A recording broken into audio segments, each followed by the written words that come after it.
This is the 5-Minute Youth Devotional Reading with Alex Sarria.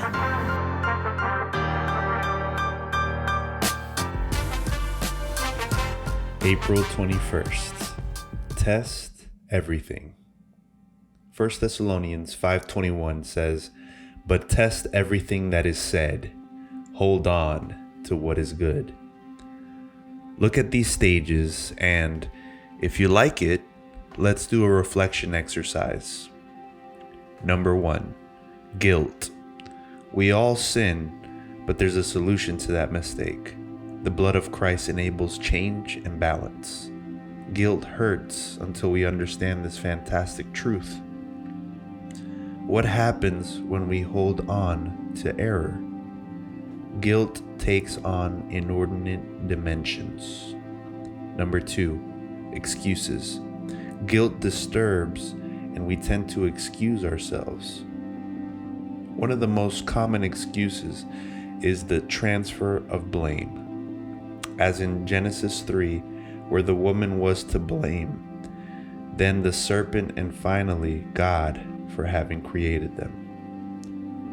3, self-justification. Prolonged excuses become self-justifications. Thought develops theories that give an aspect of truth to self-justification.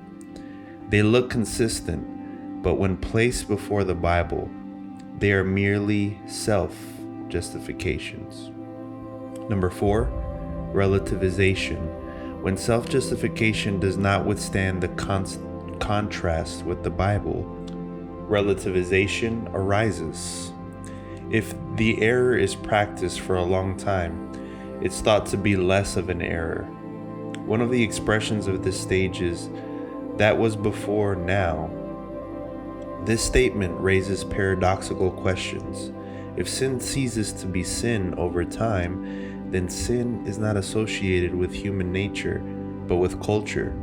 So if sin is not about me, why did Jesus have to come and die for me? Or what is the culture that comes closest to the truth? Number 5, distancing. One effect of relativization is distancing. The use of the word church as an abstract concept is a demonstration of this. Quite often, the members' estrangement from the church conceals the idea that it's out of date and therefore lacking authority. Number 6, depreciation. If everything is relative, what space does authority occupy? A social hermeneutics is used, where the Bible is not the model for behavior, but it's behavior that affects the interpretation of the Bible.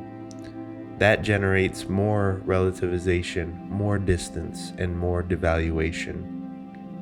Number 7, lack of reference.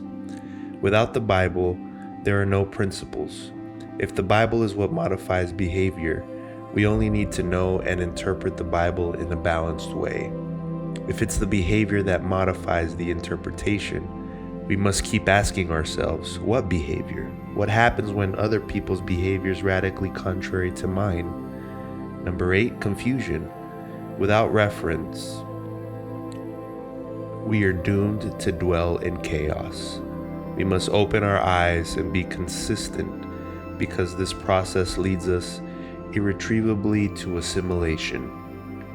And that does not correspond to characteristics of the remnant, but of Babylon. We are called to examine everything, even ourselves, because there's so much good to keep.